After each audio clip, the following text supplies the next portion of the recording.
Hi, I'm Rick Steves, here with a fascinating chapter in the long and inspirational story of Europe's art. In this hour, it's the radical Renaissance, with a star-studded cast from art-loving princes and popes to Mona Lisa to Michelangelo's David. This is the art of the Renaissance. Thanks for joining us.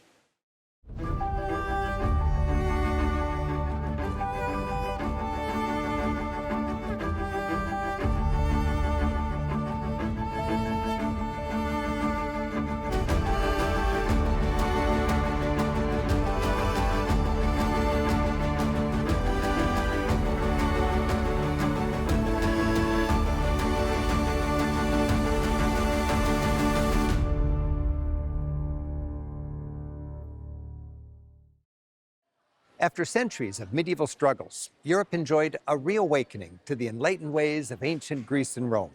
For 2 centuries, roughly 1400 to 1600, there was an explosion of art, learning, and culture.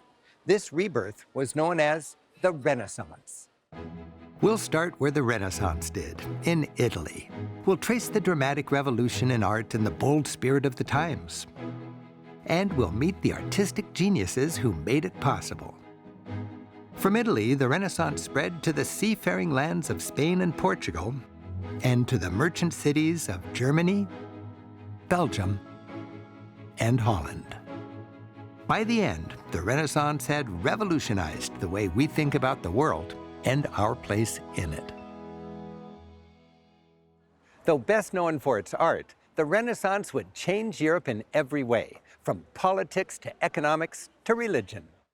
Most of all, it was a whole new attitude toward life, a new optimism and confidence. It was humanism. Humanism focused not on our sinfulness, as dominated the Middle Ages, but in our essential goodness. People worked hard. Making money was respectable. And excellence was rewarded.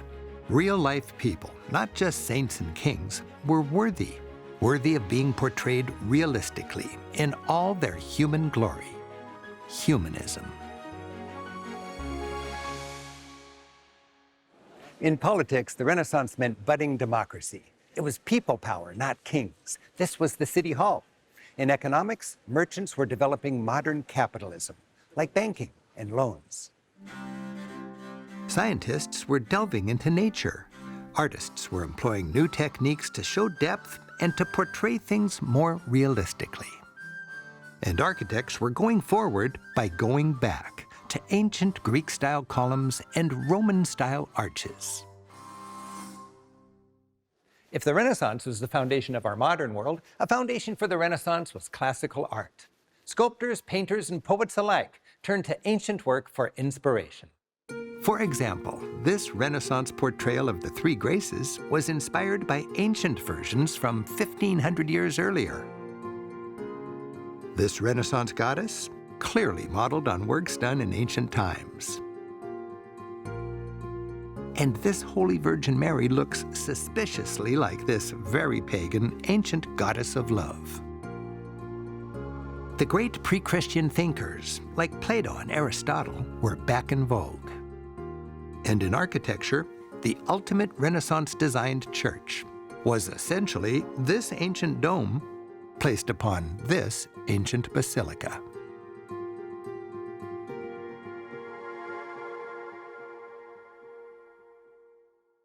The city of Florence was the epicenter of the Renaissance, and in so many ways the birthplace of our modern Western world. And for good reason.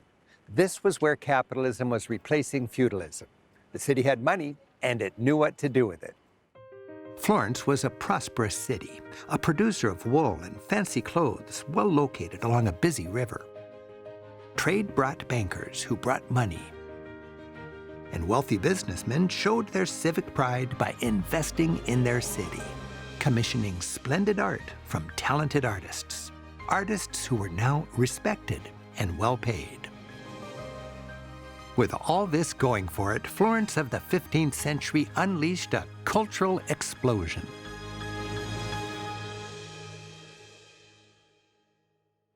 Three works by pioneering geniuses helped launch the Renaissance: the towering dome of its cathedral, the groundbreaking statues that decorated it, and the doors of its baptistry. Excitement over these bold projects by three greats of the early Renaissance, Brunelleschi, Donatello, and Ghiberti, sparked a citywide boom in art and creativity. To better understand the groundbreaking art of the early Renaissance, we're joined by my friend and fellow tour guide, Elena Fulcieri. Well, some say that the Renaissance truly started here in 1401, when the city arranged a competition to select an artist for the bronze casting of a new door of the baptistry. The winning panel was made by a brilliant goldsmith named Lorenzo Ghiberti. Ghiberti, this is a self-portrait, won the competition with this panel. He then completed the north doors of the baptistry with additional panels like this. So the competition doors were on the north side. Exactly. And later on, Ghiberti was in charge of another wonderful project. He cast in bronze the eastern door of the baptistry, which ended up being so revolutionary and so spectacular that it was nicknamed the Gate of Paradise. And as you can see here, Ghiberti was able to use also the rules of prospettiva, perspective, mathematical laws that help defining the three-dimensionality. And as you can see, there is a foreground, middle ground, and background. By doing this, Ghiberti creates a vanishing point that gives the illusion of depth, a believable 3D scene on a 2D surface.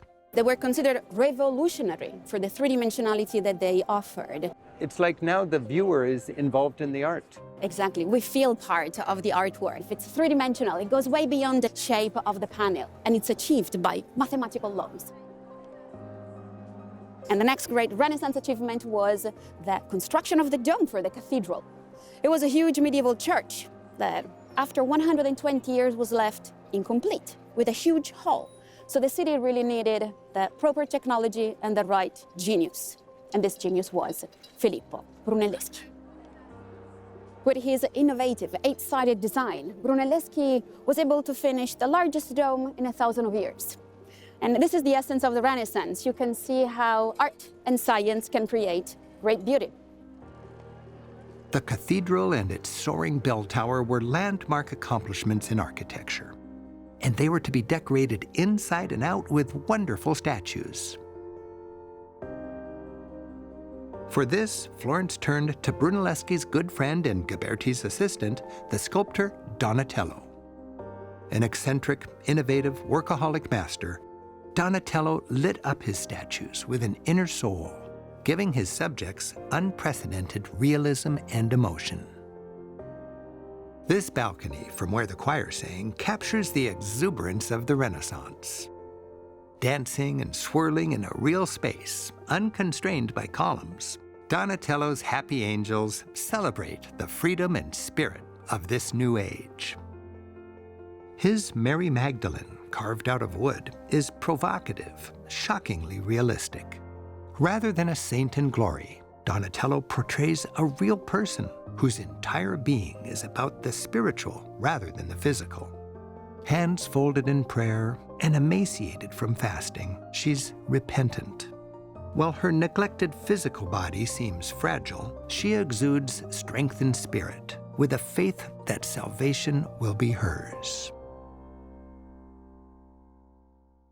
Before the Renaissance, church architecture, because it was the house of God, was the most noble art form.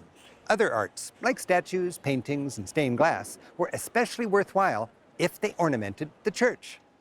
Back then, statues were set deep in alcoves. But with the humanist idea of man standing on his own, the statues literally began stepping out of their protective niches. And Donatello's St. George looks out boldly, ready, it seems, both physically and symbolically, to break free from the church as well as the medieval past. With his bronze David, Donatello helped revolutionize sculpture. Renaissance man now stands on his own. This is one of the first freestanding nudes sculpted in Europe in 1,000 years.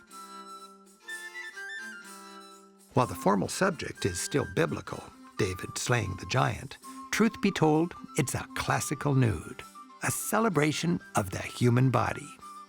Driven in part by artists, society was changing. A generation before, this would have been shocking. But with the Renaissance, it's art for art's sake, adorning not a church, but a noble family's courtyard.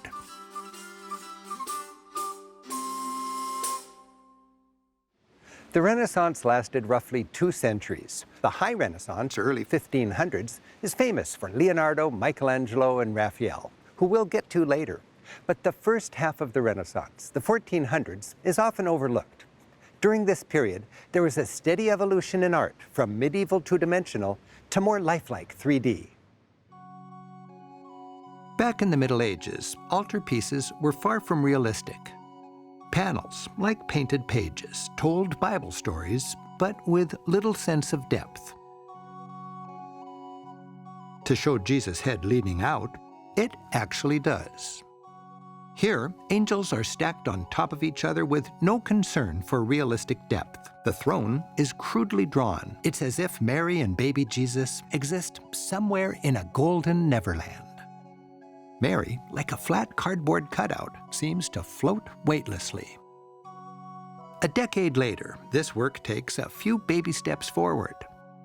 The throne, while still clunky, shows an attempt to create the illusion of depth. Mary's foot actually sticks out over the edge. But the angels, while now portrayed one behind the other, are still stacked, like heavenly bookends. The great leap forward was made by the pioneering late medieval artist Giotto. Still a century before the Renaissance, Giotto creates a spacious three-dimensional stage and then fills it. There's a realistic canopied throne surrounded by real bodies, angels in front, prophets behind, clearly defining its depth. Mary herself is monumental. You know there's a body under her robe. Building on Giotto's work, the groundbreaking artist Masaccio gave his figures believability. They had mass. Shadows indicated a light source. They came with a range of emotions. And Masaccio portrayed the illusion of depth like never before. He masterfully captured the three-dimensional world on a two-dimensional surface. Masaccio painted this believable scene on a flat church wall. He used math to create linear perspective. Parallel lines would converge at what's called the vanishing point. With this revolutionary technique, it's as if Masaccio blew a hole in that wall, creating a chapel and letting worshippers feel like they're standing in the presence of the Holy Trinity. Portrayed here before our very eyes, God the Father, the Son, and a dove representing the Holy Spirit. Masaccio influenced the early Renaissance artist Fra Angelico, a humble monk as well as a great painter. Using the fresco technique, where the plaster is put on the wall then painted while still wet, he decorated the walls of his own monastery, giving each cell a meditation-enhancing scene. For Fra Angelico, painting was a form of prayer, and it said he couldn't paint a crucifix without shedding tears. He fused medieval spirituality with groundbreaking Renaissance techniques to achieve a new level of realism, drama, and emotional impact. His painting of the Deposition, Christ taken down from the cross, was no longer just a symbol of the crucifixion, but featured a real man mourned by both haloed saints and contemporary Florentines amid a very real setting, one of the first great landscapes ever painted. And this holy scene is not in faraway Jerusalem, but on a lawn in Tuscany, among real trees and everyday people, bringing the Bible lesson closer to home. This Fra Angelico scene of the Annunciation, the angel telling Mary she'll give birth to the Messiah, greeted monks at the top of the stairs as they headed to their cells. It's set in an everyday garden, beneath a shady arcade, with receding columns creating a sense of depth, bringing this heavenly scene down to earth. Increasingly, Renaissance artists were enlivening their subjects. Here, Mary and her child are portrayed with a new playfulness, complete with a couple of cheeky angel boys. Even without the gold plate halo, we know she's holy. She radiates sweetness and light from her divine face.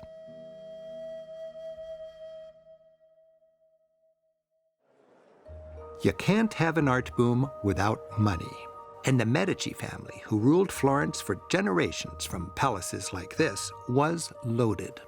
The statues in their gardens are another reminder that more and more art was to be enjoyed by a wealthy, secular elite.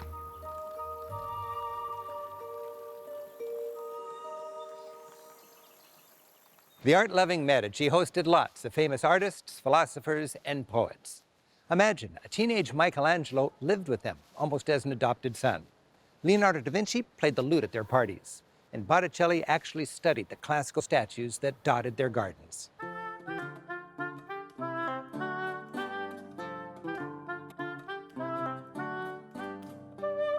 In their lavishly frescoed family chapel, this biblical king is actually a magnificently dressed Medici ruler. In all his Florentine finery, he leads his family through a Tuscan landscape. The chapel doubled as a place the Medici received important guests. And by portraying their family in this religious setting, the Medici made an impressive display of power and sophistication. When potential rivals would drop by and see this, they could only think, damn, those Medici are good.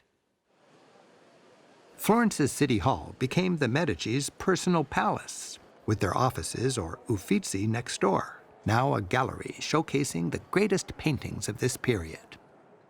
Michelangelo's David, this one's a replica, originally stood here, a suitable mascot for both the family and the city they ruled.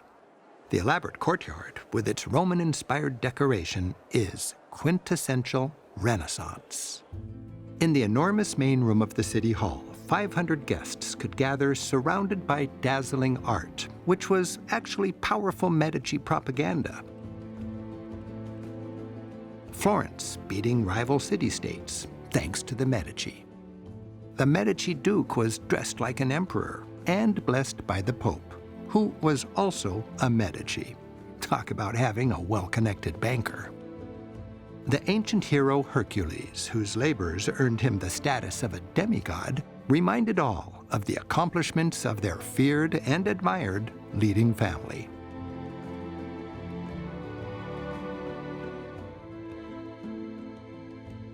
The Medici even died in luxury, buried in the family chapel.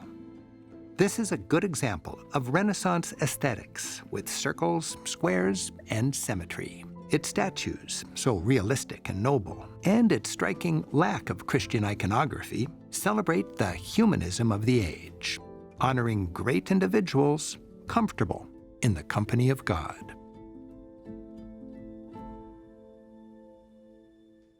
By the late 1400s, the Florentine Renaissance was in full bloom, and that exuberant spirit is best found in the big, colorful paintings of Sandro Botticelli. As a member of the Medici circle, he was even a friend of Lorenzo the Magnificent. He studied their collection of ancient statues.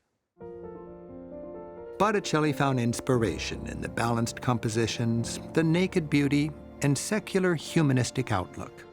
As he painted, he created visions of pure beauty that captured the optimistic springtime, or primavera, of the Renaissance.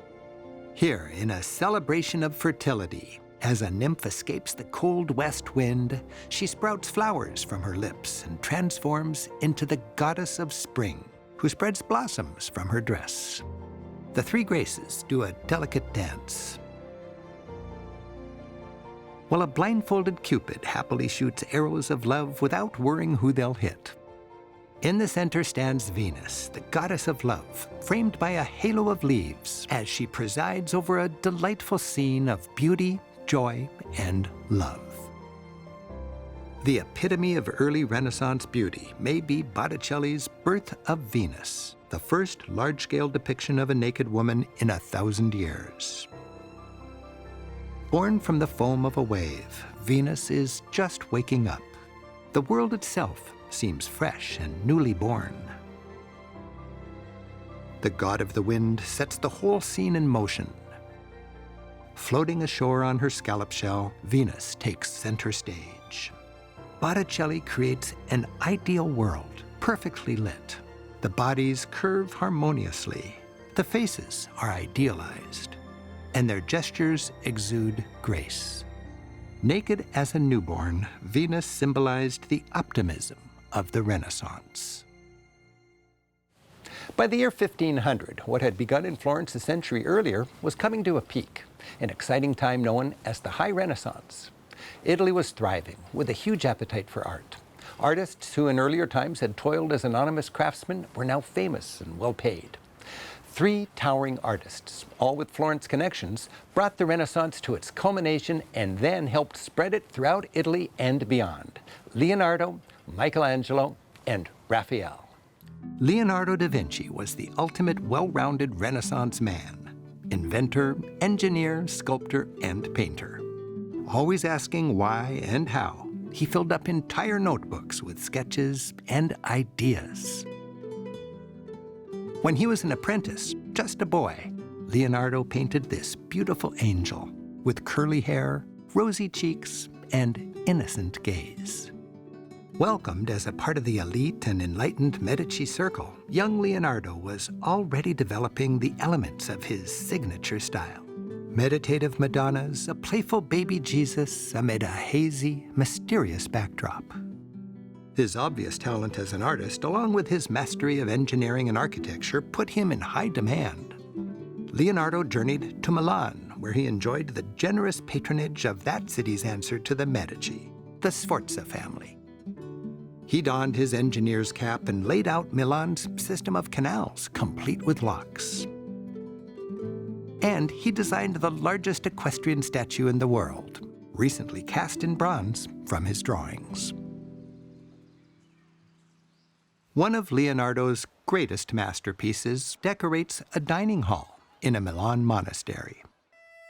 The Last Supper. It's Jesus' last meal with his disciples, just before he'd be crucified. Leonardo packs the scene with psychological tension. He captures the moment Jesus says, "One of you will betray me." And the apostles, huddling in stressed-out groups of 3, wonder, "Lord, is it I?" In this agitated atmosphere, only the traitor Judas, clutching his 30 pieces of silver, is not shocked. Leonardo's use of linear perspective gives the scene an extra punch. He makes the painted room an extension of the actual room, with shadows as if lit by the real room's windows.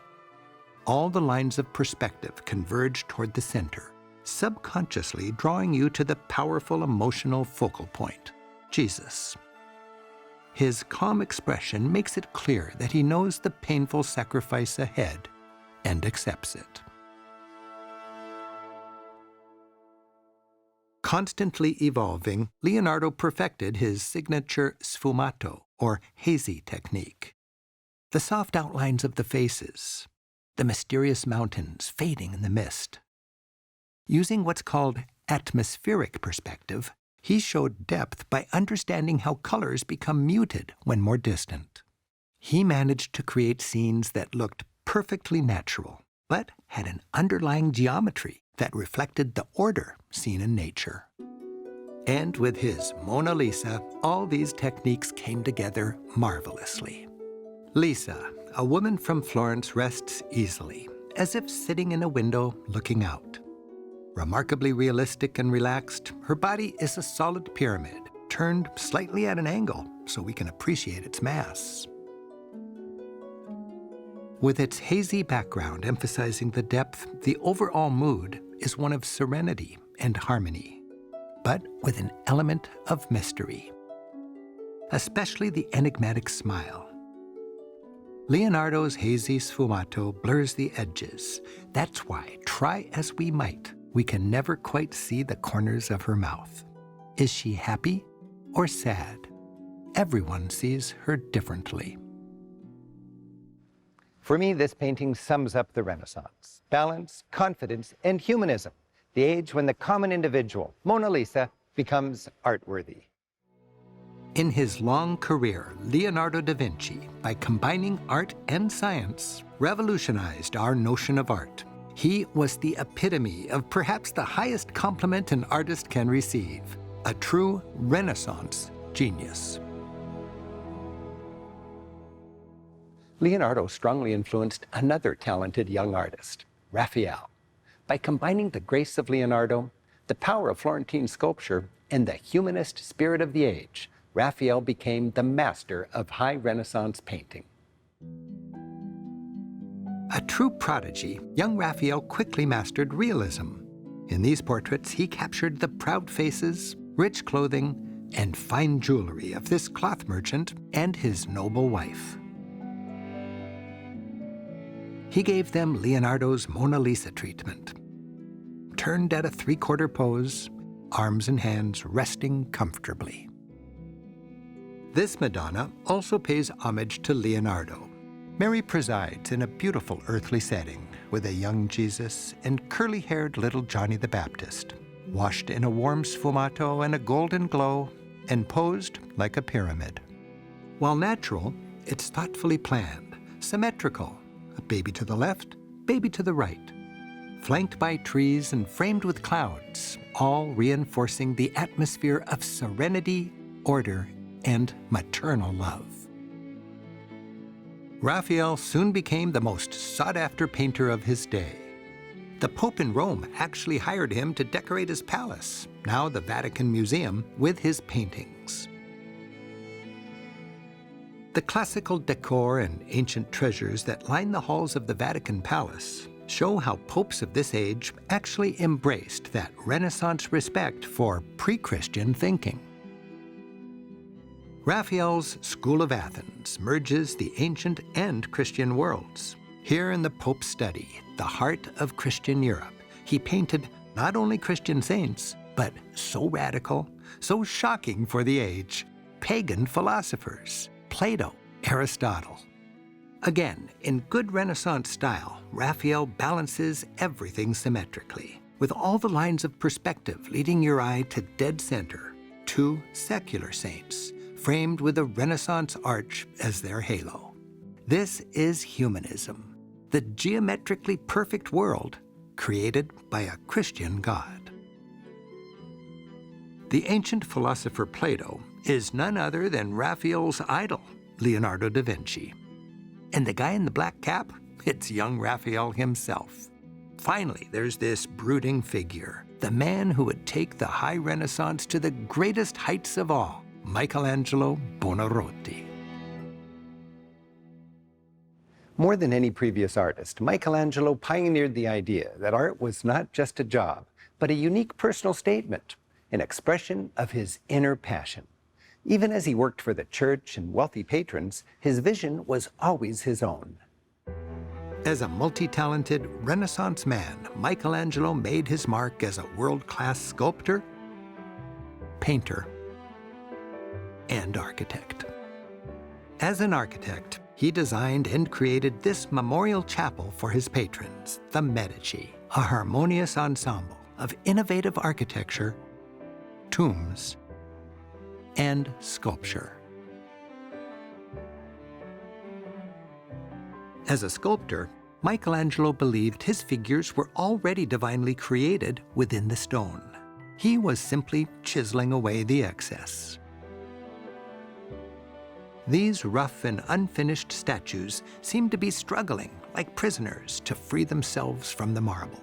They show the Renaissance love of the body as, with his chisel, Michelangelo reveals these compelling figures. Barely 25 years old, Michelangelo established his genius by sculpting this Pietà, adored by centuries of pilgrims. With powerful realism, Michelangelo made it clear to the faithful, Jesus is dead. The theological point of this work, he gave his life for our salvation. Mary's crumpled robe accentuates Christ's smooth body, helping make hard stone look soft as skin. Great art that delivers an emotional punch is no accident. That's its purpose, and it does so by design. Next, Michelangelo took on the epic-scale statue of David, displayed today as if the high altar in a temple to humanism. The young shepherd who slew the giant turned down the armor of the day, arming himself only with stones. He throws his sling over his shoulder and goes out to face the giant. Michelangelo catches David at the exact moment when he's sizing up the enemy and thinks to himself, "I can take this guy." This statue has come to symbolize that with the Renaissance, humankind could slay the giant of medieval ignorance and superstition. David's oversized right hand was no accident. It represented how this shepherd boy, empowered by God, could slay the giant, and how Florence could rise above its rival city-states. When you look at David, you're looking at Renaissance man. Artists now made their point using realism. They did this by merging art and science. For instance, Michelangelo actually dissected human corpses to better understand anatomy. This humanism was not anti-religion. Now people realized that the best way to glorify God was not to bow down in church all day long, but to recognize their talents and to use them. Michelangelo established himself as Europe's greatest sculptor, and he was a pretty darn good painter as well. This Holy Family, Michelangelo's only surviving easel painting, offers a closer look at his mastery as a painter. The solid, statuesque people posed in a sculptural group show why many call Michelangelo a sculptor with a paintbrush. And the Greek-style nudes in the background are a reminder of the artist's humanist and classical orientation. He created perhaps his greatest work in the Pope's Sistine Chapel. Michelangelo depicted no less than the entire history of the Christian world, from the creation to the first people, and much later, to the final event in history, the awe-inspiring Last Judgment. Michelangelo painted God busy creating from every conceivable angle. And the centerpiece, the central act of creation, God passing the divine spark of life to his greatest masterpiece, you and me.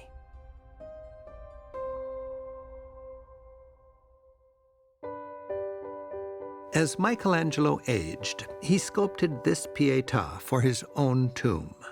The broken body of the crucified Christ is tended by his grieving mother, Mary, and his friends. Jesus is larger than life, with a heavy, lifeless body that zigzags down to the grave. Again, this accentuates that theological point: Jesus is dead. Nicodemus is actually a self-portrait of Michelangelo, now an old man. After spending a lifetime bringing stone to life, now Michelangelo reflects tenderly upon his Savior, looking down thoughtfully at what he feared might be his final creation. But Michelangelo saved his most majestic work for last. Now, as a master architect, he designed the dome of the greatest church in Christendom, St. Peter's in Rome. The dome rises up from the church's heart, the tomb of St. Peter, taller than a football field on end. Enjoying the commanding view from the top is a reminder of how the cultural explosion of the Italian Renaissance was destined to reverberate far and wide. The Renaissance was a time of great curiosity, confidence, and bold new ideas. Leonardo, Luther, Machiavelli, Michelangelo, consider these great names in that they were all living around the year 1500. And so was Vasco da Gama, Columbus, and Magellan. There was a collective sense of adventure to reach out and explore. The Renaissance was fueled in part by the riches generated by the growth of overseas trade. It was a time of exploration and conquest, an age known both ethnocentrically and euphemistically as the Age of Discovery. The Age of Discovery changed Europe forever, as explorers sailed east for the luxury goods of Asia and west for the gold of the Americas. They returned with new plants, animals, and lots of plunder, including enslaved people.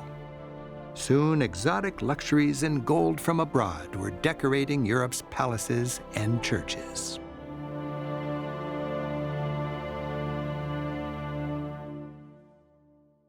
This age made the seafaring nations of Spain and Portugal, rather than Italy, the richest countries in Europe, funding another cultural and artistic boom. The Age of Discovery began in Portugal, as the ornate architecture of the day recalls. This tower, protecting Lisbon's harbor, was the last sight sailors saw as they headed out into the unknown, and the first they saw when they returned, bearing plunder, gold, and spices. These early explorers were certainly heroic, eyes on the horizon, but with hands on their swords, they were also cruel conquistadors. They ushered in a time of trade and advancement, but also a dark time of exploitation and slavery. Portugal's Prince Henry the Navigator holds the ship that made it all possible, a caravel. Tiny Portugal on the Atlantic seaboard eventually emerged as an economic and cultural power with its own distinctive art. This ornate monastery was built by King Manuel as a thanks to God for the wealth that poured in. Manuel financed the construction by taxing spices brought back from Asia. He built all of this on the site of a humble chapel where seafarers prayed before leaving on their frightening voyages. The style of Manuel's church? Manueline. This uniquely Portuguese style of art reflects the wealth and diverse culture of the age. It features motifs from the sea. Interiors are open and airy, with slender columns reminiscent of exotic palm trees. Monsters evoke the mystery of uncharted lands. There's a column of indigenous people. Artichokes eaten by sailors to fight scurvy. And the ceiling, a scout handbook of knots. It all trumpets Portugal's nautical know-how. These lacy Manueline cloisters are a testament to the bold entrepreneurial and conquering spirit that launched the Age of Discovery and the affluence in art that resulted in Portugal and beyond. The Age of Discovery reached its peak in Spain. King Ferdinand and Queen Isabella, the monarchs who commissioned Columbus, ushered in Spain's so-called Golden Age. The massive wealth plundered from the Americas was transformed into great art. Towering altarpieces of silver and gold, cavernous churches, grand palaces, elaborate carvings, and paintings that told the story as Spain wanted it told. Europe's mightiest power ruled an empire that stretched across the globe, from the Spanish Netherlands all the way to the Philippines. With their immense wealth, cosmopolitan Spanish monarchs appreciated and collected art from far and wide. The Spanish especially loved art from faraway Venice, a once great power that, while in elegant decline, was still producing great art.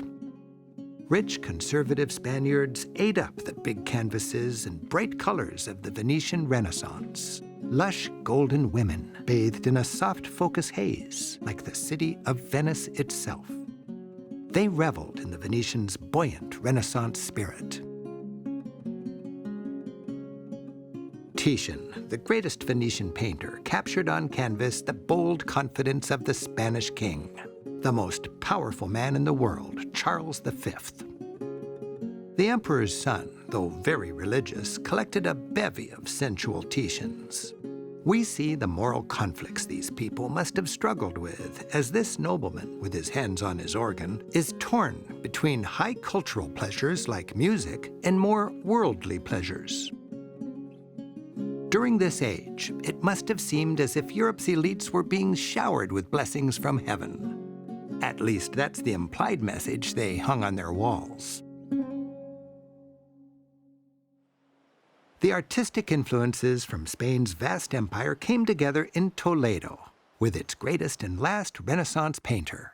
His name was Dominicos Theotokopoulos, though his tongue-tied friends just called him the Greek, or El Greco. Artistically, he's hard to classify. El Greco's work reflects his strong faith and his much-traveled life. It's a synthesis of three cultures: the icon-like faces of his Greek Orthodox homeland, the bold color and twisting poses from his schooling in Venice, and the mystical Catholicism of Spain, where he eventually settled in the city of Toledo, then Spain's capital. It's there that El Greco forged his unique style. El Greco painted supernatural visions, elongated saints stretched between earth and heaven. He painted souls, not bodies. Faces flicker like candles. Thoroughly modern in its disregard for realism, El Greco's art feels contemporary even today. This altarpiece, depicting the Virgin Mary ascending to heaven, combines El Greco's signature elements to capture an otherworldly event. While on earth the city of Toledo sleeps, an angel in a billowing robe spreads its wings and flies up, supporting the Virgin Mary on her trip to heaven. In this divine vision, she floats through warped space to be serenaded by angels and wrapped in the radiant light of the Holy Spirit.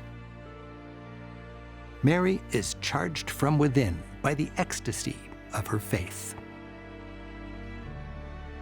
No painter captured the mystery of the spiritual world quite like El Greco. He fused innovative techniques with Spanish religiosity to cap the Renaissance of Golden Age Spain. The Renaissance eventually spread throughout Europe. In each country, the art and architecture evolved differently, shaped by that country's unique cultural and economic environment. That's clear in Europe's Northern Renaissance. In Germany, the spirit of the age thrived in merchant towns like Rothenburg, which looks today much like it did in the 1500s. This wooden altarpiece, Rothenburg's artistic highlight, is a testament to German craftsmanship. Tillmann Riemenschneider, the Michelangelo of woodcarvers, created it to hold a tiny crystal capsule believed to contain a drop of Jesus' blood. Carved 500 years ago, the dramatic expressions add emotion to the story. In the scene of the Last Supper, Jesus gives Judas, as usual clutching his bag of coins, a piece of bread, marking him as the traitor.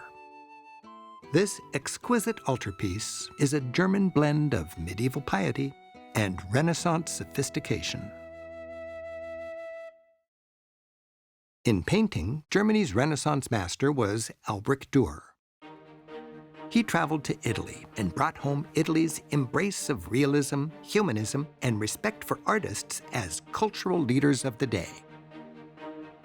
Bold and dynamic and quirky, Dürer had no problem with his ego. He painted himself almost as the Christ of his day, celebrating his genius and his great head of hair. His proud monogram marks nearly all his art. Dürer was more than a painter. As a master engraver, he created prints made from finely crafted metal plates. His trademark detail and realism is extraordinary. At his workshop, you can see how it's with these tools that the artist cuts an image into the copper plate. After rubbing it with ink, a print is made from the plate.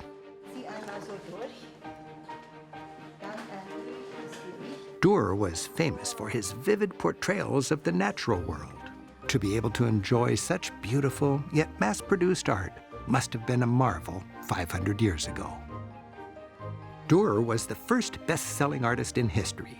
Thanks to this impressive new technology, many prints could be made from a single master plate. Dürer's engravings were affordable and spread across Europe, further accelerating the rapid spread of new art and new ideas. The Northern Renaissance wasn't a renaissance in the literal or Italian sense, like the rebirth of classical culture in Florence. It was a cultural boom funded by an economic boom. While in the South, it was art for kings, nobility, and the church. Here in the North, it was more the art of merchants and businessmen. Europe's north was humming with commercial hubs like Brussels. Its magnificent main square and towering city hall proclaimed the wealth of the new merchant class. These ornate buildings were the headquarters for the different professional guilds: bakers, brewers, tanners, and so on. The nearby city of Bruges was another economic and cultural powerhouse.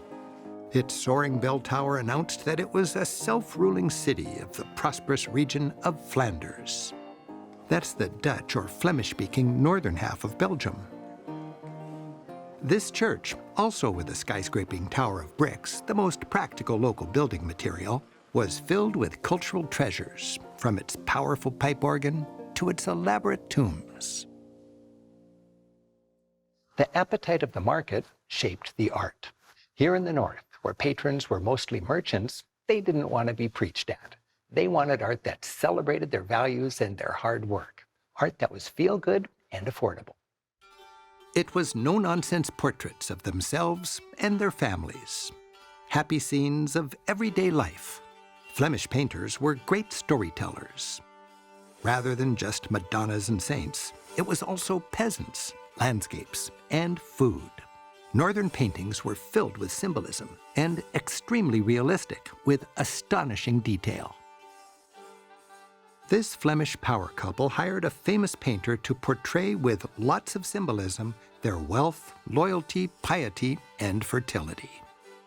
Their rich belongings, from fancy clothing to their stylish headwear, are proudly on display.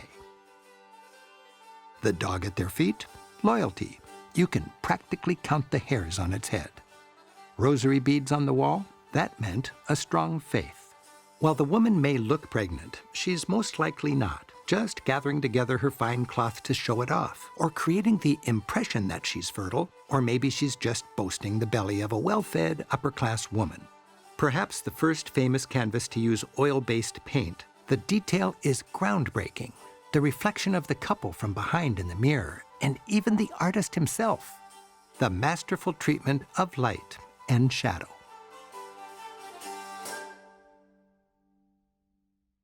By the way, to capture such detail, Flemish artists mastered the use of oil-based paints. Until about 1500, an egg-based paint called tempera was what most European painters used.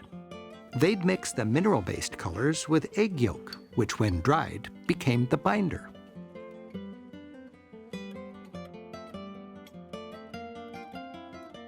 But then, Flemish painters began using oil-based paints. With this new improved paint, the same mineral-based colors are mixed into vegetable oil. Now, when dried, the oil, rather than egg yolks, binds the color.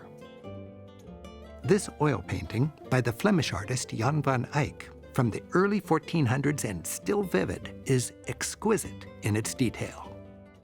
The Madonna's delicate face, the saint's robe, the weave of the carpet, the stubble on the aging face.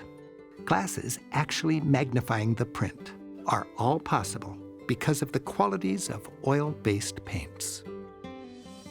Ever since, oil paints have been the standard. With these paints, artists enjoyed richer colors and more flexibility. They could apply layer upon translucent layer, called glazes, to create ever more subtle details. While medieval paintings, like this lovely Madonna by Giotto, are egg-based tempera on wood, you can see the advantage oil-based paints on canvas gave later artists. With oil, Raphael could get a fuller spectrum of colors, and Leonardo could paint with more nuance. One thing I love about art is it can be the closest thing to a time tunnel experience we'll enjoy in our travels.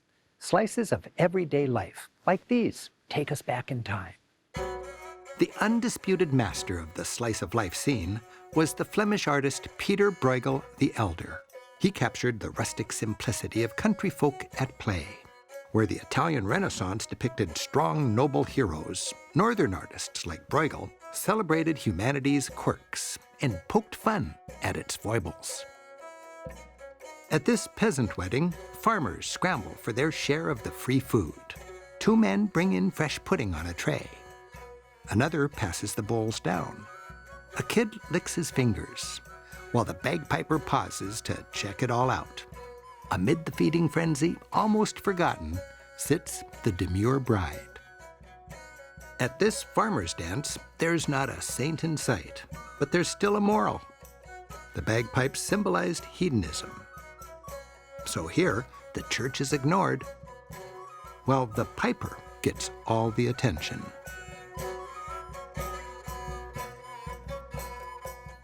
In this bird's-eye view of a snow-covered Belgian village, kids throw snowballs and play on the ice, while men lug bushels across a frozen lake and a crowd gathers at the inn.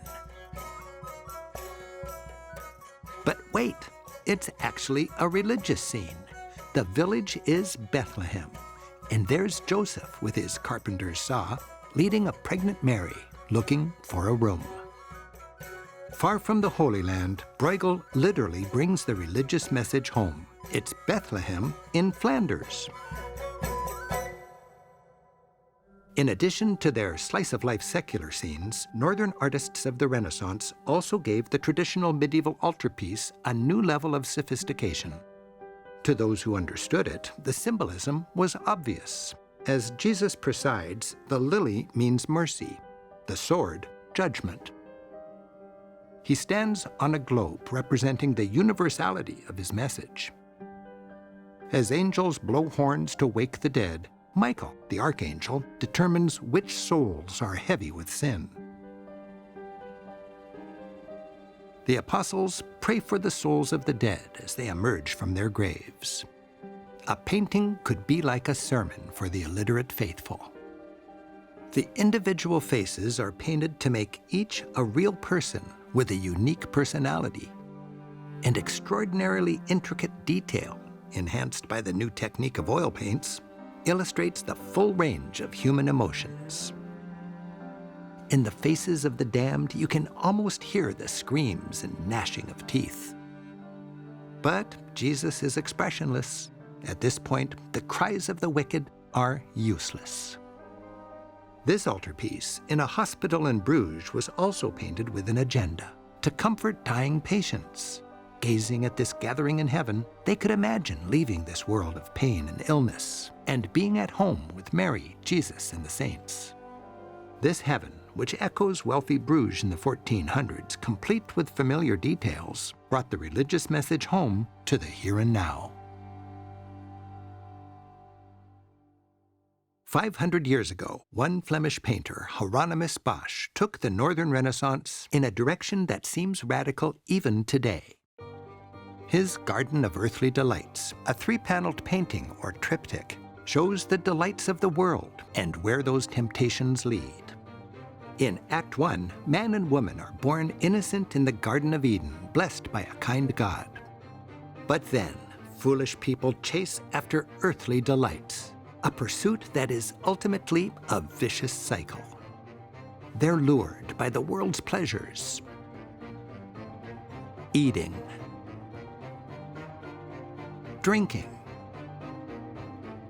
sex.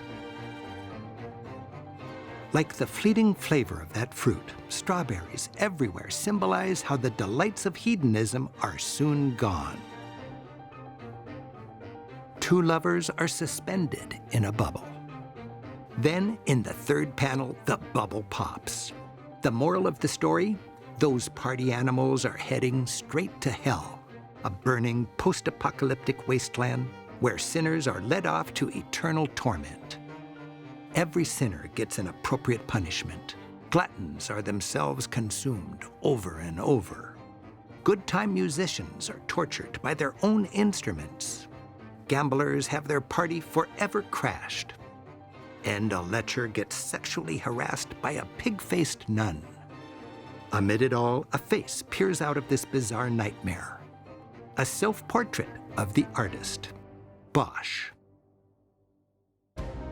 Whether portraying heaven, hell, or anything in between, artists of the period were opening people's eyes to a new way of looking at things. And the Renaissance was this and more. An invigorating spirit of humanism that had begun in Florence. It spread from Italy to Spain to the north, eventually infusing all of Europe with its can-do optimism.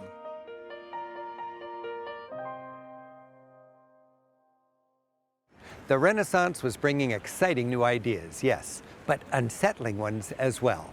The old order that guided Europe since medieval times was transformed, And the progress unleashed by that would bring even more revolutionary changes and even more dynamic art. And that's another story. Thanks for joining us. I'm Rick Steves, celebrating the joy of European art.